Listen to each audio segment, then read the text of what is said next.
last class we were looking at the effect of we had started with the ET crop calculation procedure, again as the same slide, and we were in the process of looking at the effects of the crop characteristics on ET crop, and we had seen how we can account for those variations in the crop coefficient and the grain and the vegetable crops. Now those are some of the crops. There are many other crops which behave in a very different manner. Let's have a look at some other crops other than the grain crops and the vegetable crops. For example, alfalfa is another crop. If you try to see the variation of Kc value in the case of alfalfa, it wouldn't belong to that same pattern which we have looked at so far, where we have the four growth stages, and then within the growth stages we had seen that how we can construct that Kc variation for some of those crops depending on the growth stages data available. Looking at alfalfa in this particular crop, this is a crop which is a fodder crop. This is a kind of grass, and in this case this is the variation which is, this is not a complete picture. If you look at this variation, this is the time when the growth starts.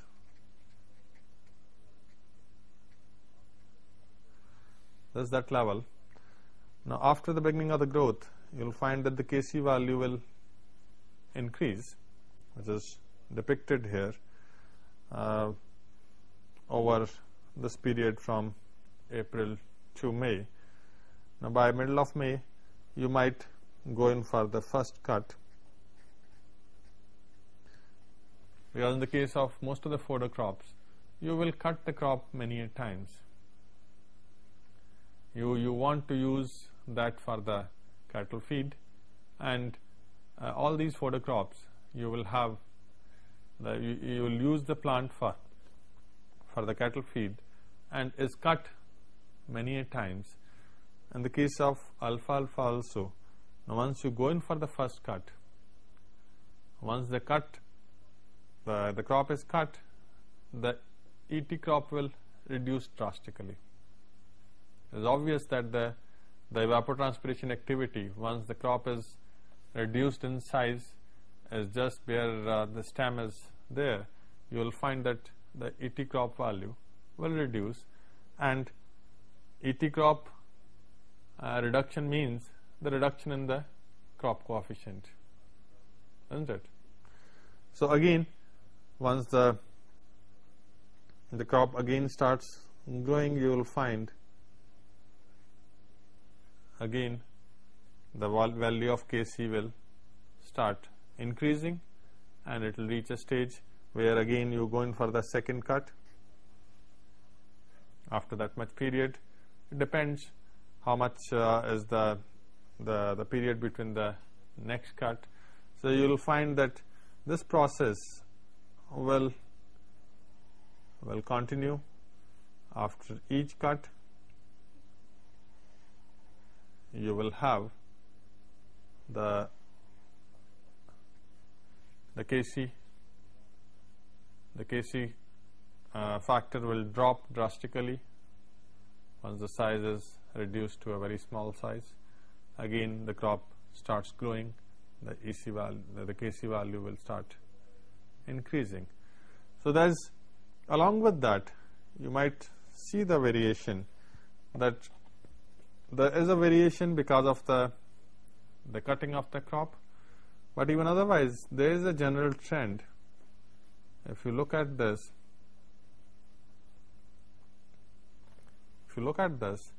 the peak which is reached in each case is also increasing with the climatic changes. So that peak, the peak value of Kc in each case is changing. So there is some impact on the Kc value because of the climate also in this. Similarly, the lower value, the minimum value of this Kc factor also is varying. If you go from 1 month to the next month, you will find that also is. And if you want to just take, because this is what is happening in actual practice, but if you are only interested in the values which are mean Kc values, so this is what is the maximum Kc value. You can say is the Kc peak,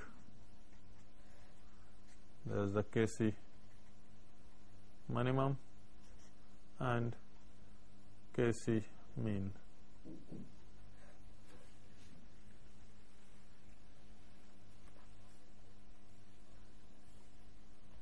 And along with this, you will also find that in some situations there will be an impact of when you irrigate and how much you irrigate. If you are changing the moisture conditions at some level, that will also have its impact on the value of Kc, as we have seen in the case of previous crops, the vegetable and grain crops.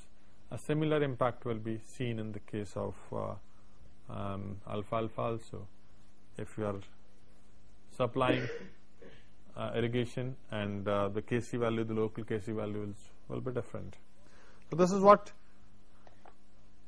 is important, that if you are in the process of using these Kc values, you must know what is the range which is applicable to a specific crop, and these ranges have to be used accordingly, looking at what are the climatic conditions and what is the crop species which you are considering. And this table, the values of Kc have been shown for many other crops which are of the similar variety. For example, alfalfa, we have seen that how the actual Kc value changes from time to time, and for the grass, for the clover and grass, legumes and pastures, all these, they are the varieties of different varieties of grasses, and for them the values have been given in terms of the Kc mean value, the peak Kc value and the low Kc value, or the minimum Kc value which can be observed for different climates or different climatic conditions. For example, in the case of alfalfa, when you have humid and light to moderate wind, the Kc mean is 0.85, the peak value will be something around 1.05 and the low value is 0.5. Similarly, for other varieties also, the values, the ranges, these are not the actual values, but they are a sort of order of magnitude values which can be used for the design purposes. Whereas if you are using these things for actual distribution of water, you might like to see the actual value, the variation of Kc, as we have seen here. So if you are trying to plan your irrigations, then you might like to utilize the actual Kc variation. So it depends the importance of your variable which you pick up, whether you want to use the mean values. If you are designing the system, you might be satisfied with the mean values only of Kc. Otherwise, you might for specific purpose, you might like to utilize the specific values which are either in the form of the peak values or the low values. Similarly, for some other crops, in this particular case the citrus, how the Kc values vary from different types of conditions.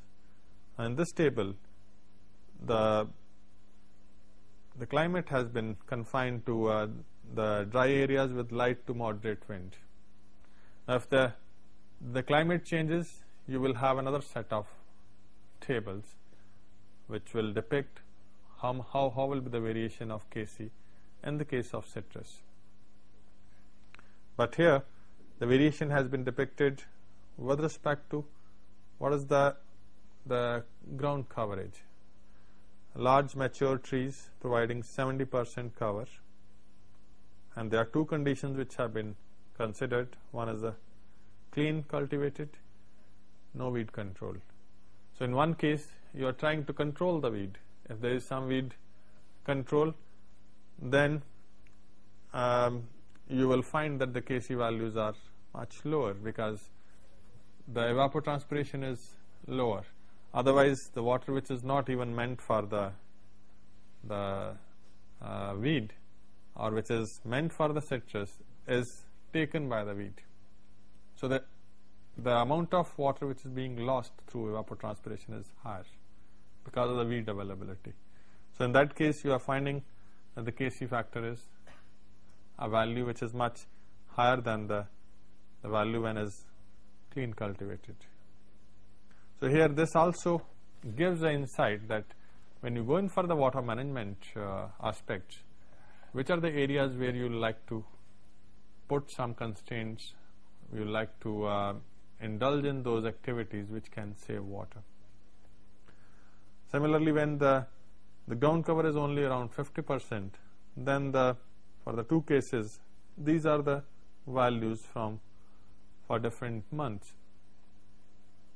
You can see the variation that the variation is not very drastic, is only from 0.65 to 0.6 and then 0.55. So it depends on the climate also. Similarly, for the situation when the tree is providing around 20% cover, you have a different value. Okay. So all these crops is important that you must. There are many other crops which are covered here. I'm not covering all the crops. There, every crop which is different from the usual crops. For example, if you take bananas, it will be a different Kc values. If you take rice crop is a unique crop where in that particular situation your water availability in the soil is much different than the normal crops. So the Kc values will be entirely different.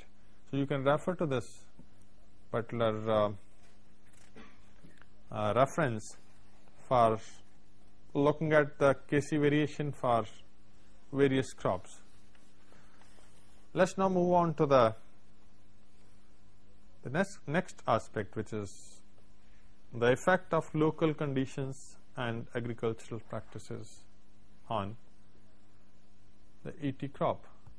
We have so far seen that what is the value, what is the ET naught, that was the effect of climate. Then we have also seen what is the effect of the crop characteristics. And besides these two things, there is a third effect. There is a third factor which will affect what will be the ET, the actual ET crop at a particular location. Because so far we have assumed that there is no restriction on the amount of moisture availability.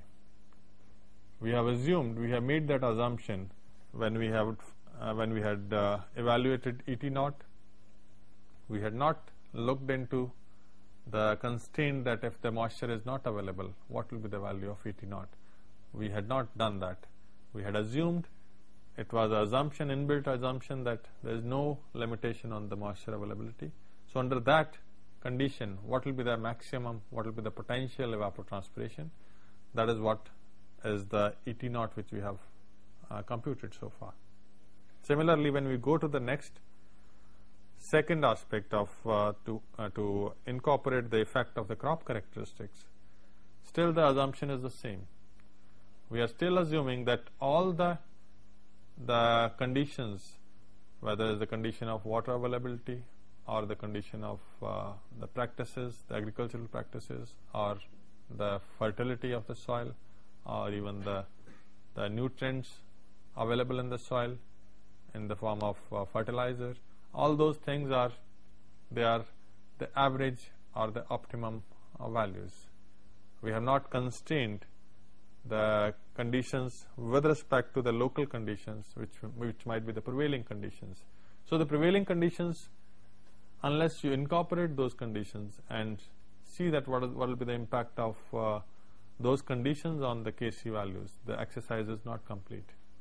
Because if your conditions differ from the conditions which are assumed, then your value which you are predicting is not the appropriate value for that location under those conditions.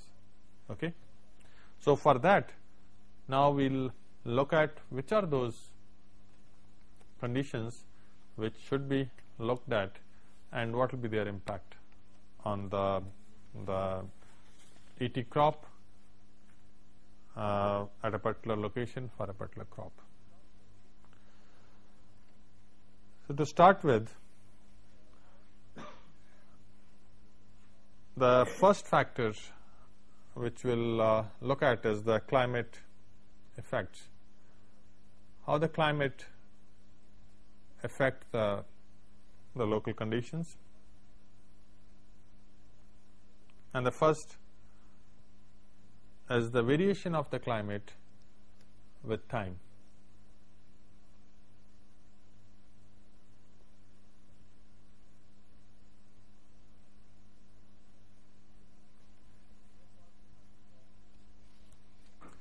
So far we have only looked at these climatic factors in terms of averages.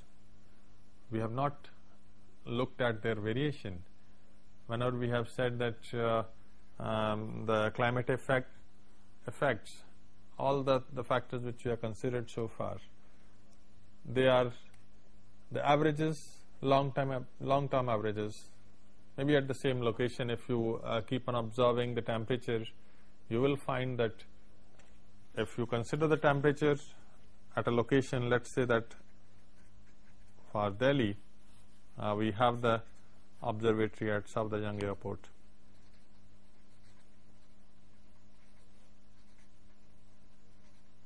Are you aware of this? There is an observatory at Safdarjung Airport.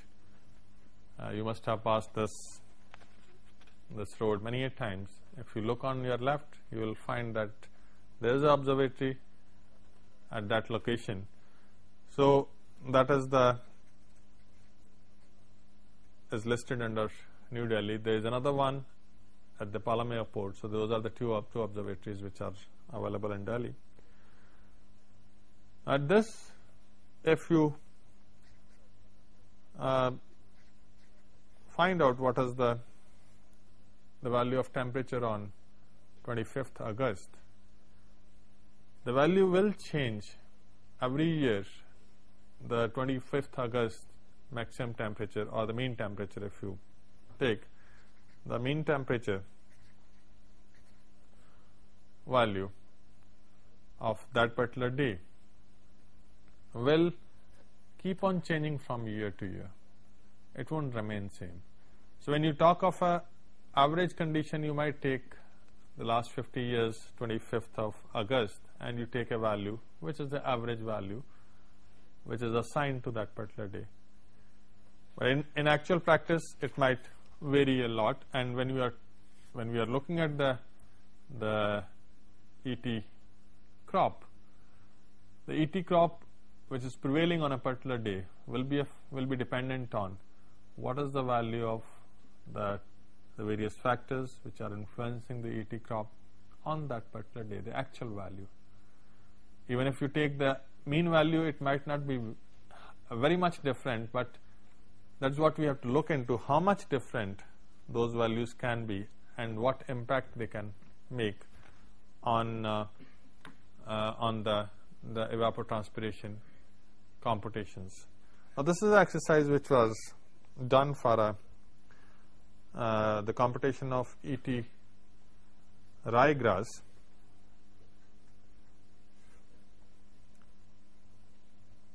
at a particular location, it was observed that let's see first what is this plot. Now this is a plot of frequency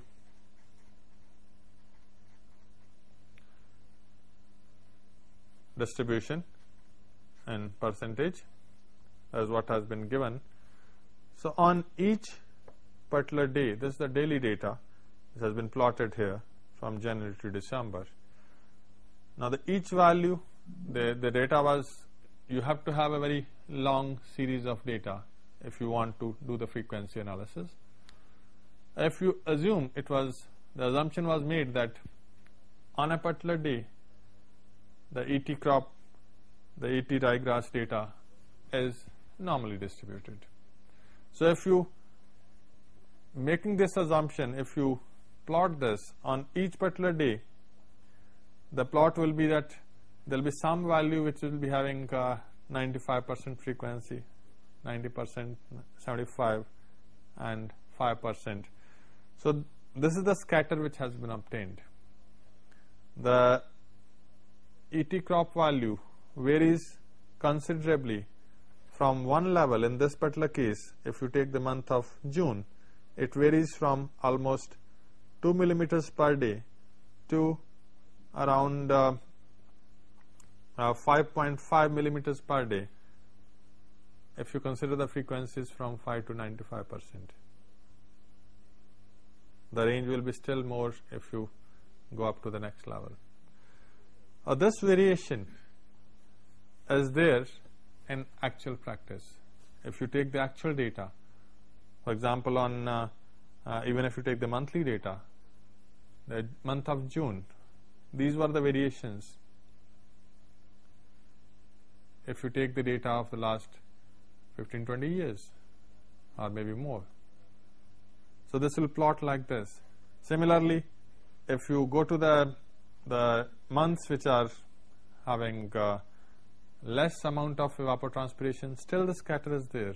It's not as much as you have here, but in this case, in the month of December, it might be between this value and somewhere here, which is from 0.2 or so to around 2 point something. So that scatter shows that when you are going in for the design of the system, which value you should use, it will make a lot of difference. If you use the mean value, which is 50%,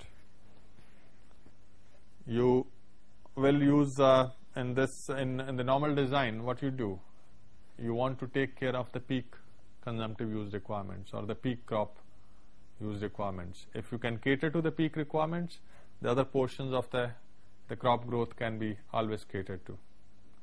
So in this case, if you are taking the peak consumptive use, which is somewhere falling in the month of June or July, and if you take only the 50% frequency level, you will get a value of 3.5 millimeters per day.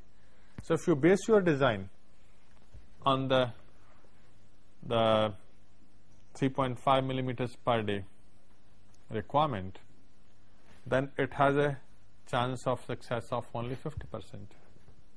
That means every second year you will find it may fail.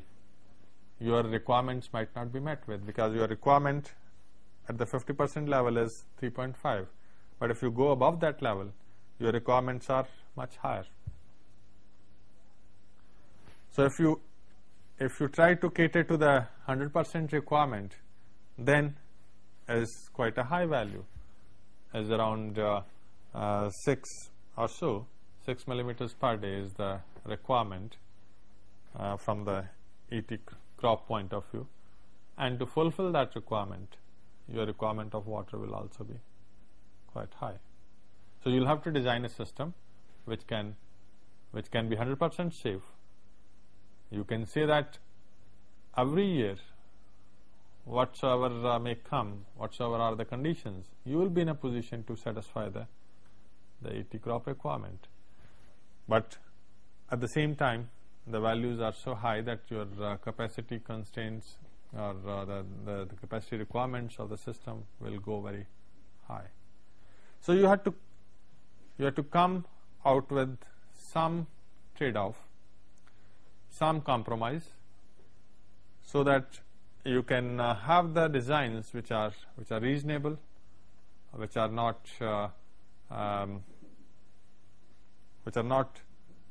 very huge, which might be very costly affair. So from that angle, if you try to look at that condition, you might have to sacrifice some of your what you say, the confidence with which you can say that you can meet the requirements. So that risk has to be taken. You have to deliberately, knowingly, you have to say that you don't mind if you don't get the requirement fulfilled for 2 years out of 10 years. That means around 80% of the time your requirement can be met with. So that if that situation is there, then you can refer to the 80% requirement and design the system accordingly. That's where these concepts will make a lot of difference. These things will influence your designs because they influence your requirements. Okay. Similarly, there's another way of here one more, the same data is used but is plotted in a different manner. In this particular case, what has been done is that on this side is the length of the period in days which has been used. So at this level, you are using only a 1 day data. When you go to the next level, at this level you are using 8 days data, 8 days mean data. So it depends, the frequency scatter is again, these are the frequency values and percentage. The scatter, when you consider the daily data, then the scatter is very high. As you take more and more average data, if you go towards this, you are taking the monthly data somewhere here, you might be considering the mean monthly data. The scatter is reduced in comparison to when you have considered the daily data.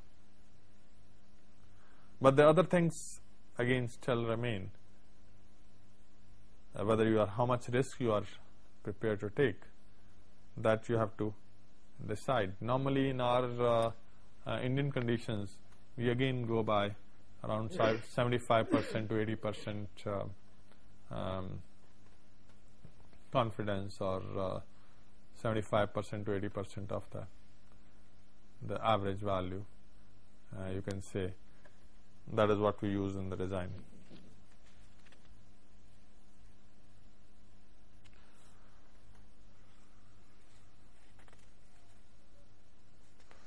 Again, another way of looking at the effects of climate on the time or in time is another depiction where a plot has been made between the mean peak ET crop and the mean monthly ET crop ratio versus the depth of readily available water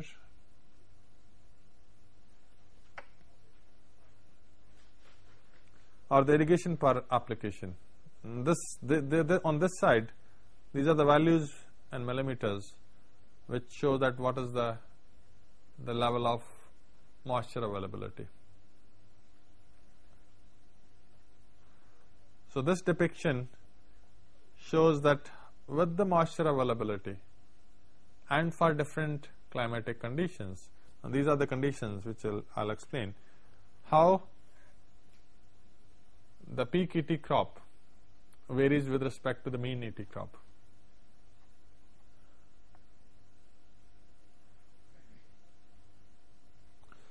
For example, the first one, this particular variation which is shown is for arid and semi-arid climates.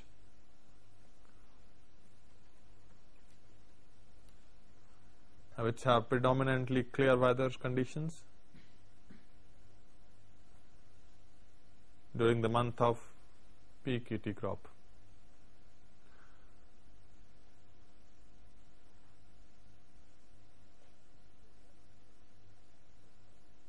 So in that situation you will find that the variation, though in general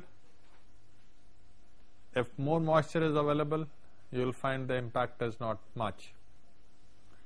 If the readily available moisture is quite high, the impact is not much, because then in that case the ratio, the mean peak ET crop to the mean monthly ET crop ratio is close to 1, which means both the values are similar. So the higher you are on this side, the mean peak ET crop, the value is much higher than the mean monthly ET crop value. Okay. So in this situation you will find that in comparison to this climate, which is arid and semi-arid climate and which has clear weather conditions, if you look at the last number 2 curve, which is this one, this curve with red, that is for subhumid and humid climates with highly variable conditions, variable cloudiness in month of peak ET crop. So if these are the conditions, you will find when the availability of moisture becomes very low, then the difference in the peak ET crop and the mean monthly value, that will be very large. So you can apply that correction. These are basically the corrections which can be applied over and above the Kc factors. So these corrections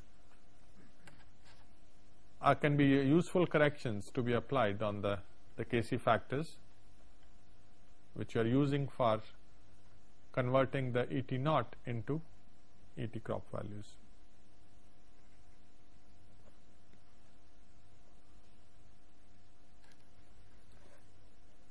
Is that clear? Similarly, the other two curves are for mid-continental climates with variable cloudiness and mean ET crop of 5. Number 3 is for 5 millimeters per day, and number 4 curve is for 10 millimeters per day. Okay.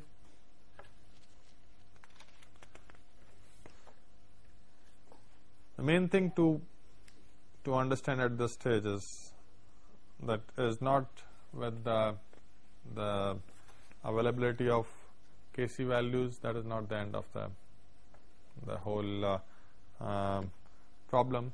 You will have to take into account the local conditions if you want to utilize your information which you are computing in the form of ET crop in a proper manner, in a realistic manner. Then the next factor is the variation with distance. The climate also varies with distance. We have considered that, suppose this is your area. Now in this area you have 2 places where you are observing the climatic data. Each place is supposed to have its area of influence, which station should be used or which station is the representative station for any area. If you are interested in this area, let's say that this is your area of interest, and this is the area where your irrigation project is, and you have these two stations. The climatic data is available at these two stations. They will always be the point stations, because you will have the density of these climatic stations which are being maintained by IMD. They are very few in number if you look at the total country as a whole, and most of the time you will find that there is only one station which is available. Now the question comes that, is that station representative of the conditions where you are applying that data? If it is not, then it is bound to give you results which are different than what should have been obtained if had the data been available. Even in this situation, if you are having these two stations, it is better to look at what is the area of influence of this station and use this station for this area, and use the other station, the station number 2, for this area. So these variations with distance can be incorporated, those can be avoided, they can be taken care of if you have the proper look at what is the representativeness of those stations. So it is an important factor before you transfer the data or you use the data from a very distant station.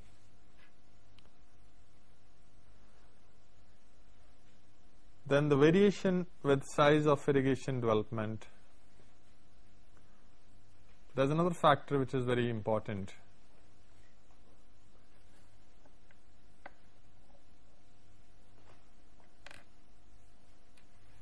What happens in the actual situation where you want to go in for a new irrigation project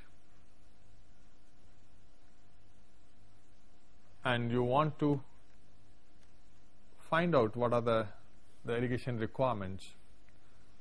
So what's the obvious thing? You will like to look at the data, you will use the data which is made available from some observatory, and that data you have used in arriving at what will be the irrigation requirements, or what will be the ET crop to start with. That is what will define the irrigation requirements. Now this ET crop you have found by making some actual observation. Some data is being observed in actual practice. Wherever you want to go in for a new irrigation project, you might install some instruments there, or if the observatory is already there, then you have a long series of data. Otherwise you might install some of these points. All those parameters which are needed, you might start taking those parameters and collect some data for a reasonable length of period of time. What happens in this process? The climate which you are considering, or let's not say climate, the environment basically, the environment under which you have taken the data, under which you have observed the data, that environment might be entirely different than the environment under which you are going to implement those results which you have obtained. For example, if you have found out the ET crop requirement for a specific crop, now when you change the conditions, when you start irrigating the area, the previous data was collected when there was no irrigation facilities available. You were only using the natural rainfall as the available input of moisture. With the irrigation water becoming available, the microclimate has changed. The value of soil moisture is different now than it was before when you had collected the data. So those factors, those change in the microclimate will make some impact on the Kc values which you are considering. So if you are using the same old Kc values, they won't be any more relevant, they won't be any more appropriate. This is basically looked at in the form of the two effects which it causes. One is called the clothesline effect, the other is oasis effect. What are these two effects? What happens is that when the air mass moves over the irrigation fields, what happens? That air mass loses some latent heat of evaporation. It will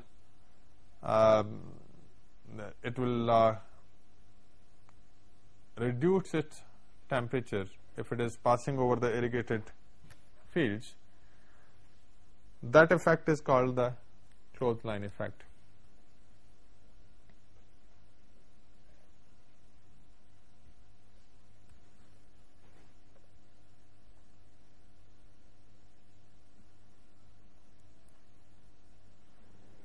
Because from the irrigation areas, the evaporation activity is much more predominant than from the areas which are dry area, isn't it? If it's the irrigated field, the evapotranspiration activity will be much higher. Now when the evapotranspiration activity, for that activity to carry on, the moisture which is being lost, that moisture, the losing process needs some energy, which is known as the latent heat of evaporation. Now that, if it is available in the air mass, that will be extracted from the air mass. So if the irrigation is prevalent, then you will find that the clothesline effect will be there, because the same thing happens in the case of when you put the clothes for drying, they will reduce the temperature of the air mass which is just passing over it. That's why it's called the clothesline effect. But at the same time, as far as the field is concerned, it is having a oasis effect. That is depicted very well here using a particular crop,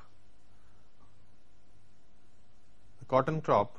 This is the data of experimental setup where a pan data was observed. The EPAN data and millimeters per day has been observed under the conditions, under different conditions, where in one case, in the first case, you have the cotton and you have the irrigation over this field. So in this field you have the irrigation,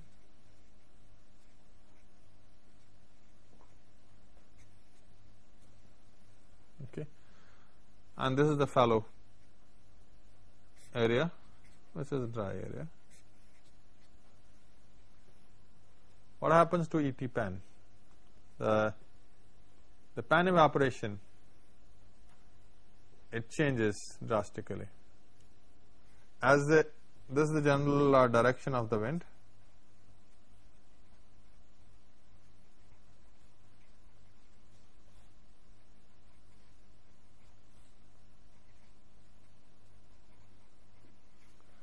This is the wind direction. So as soon as the wind passes over the cotton field, which is irrigated field, you will find that the because of the clothesline effect, its EPAN value will reduce.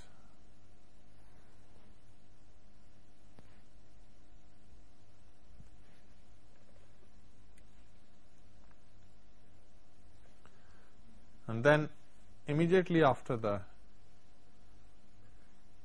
end of the field, again the value increases to the previous value.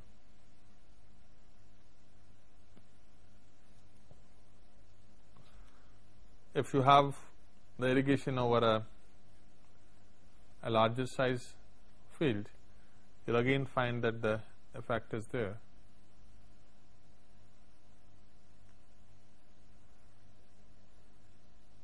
Now this effect, the extent of this effect will be basically dependent on how you are utilizing your areas. In the total area which is under irrigation, you might not be irrigating all the fields simultaneously. How much is the area which is under irrigation? How much is the fallow area?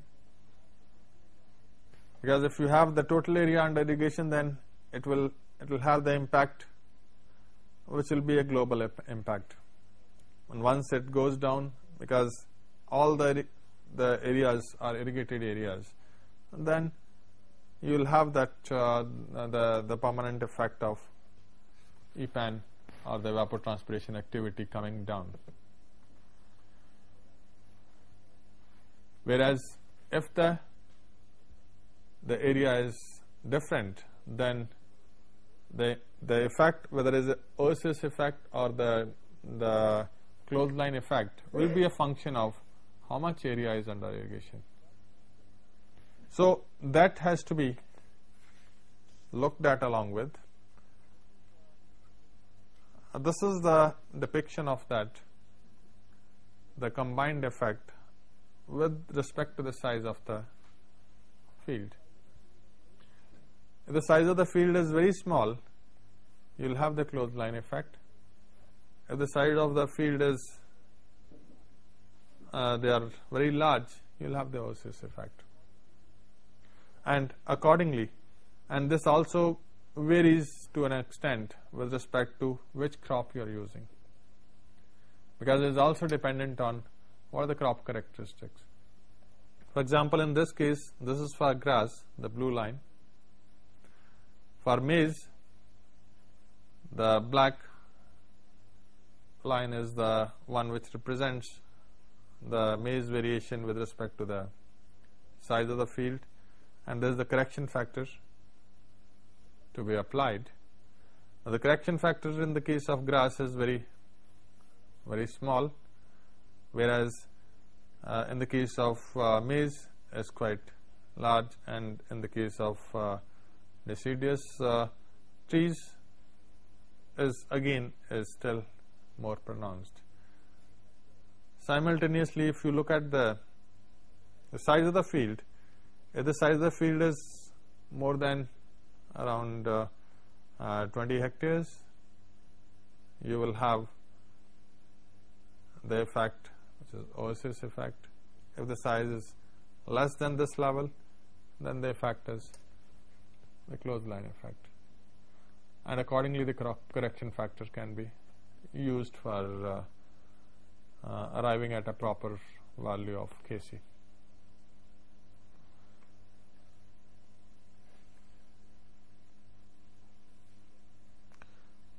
Any question at this level?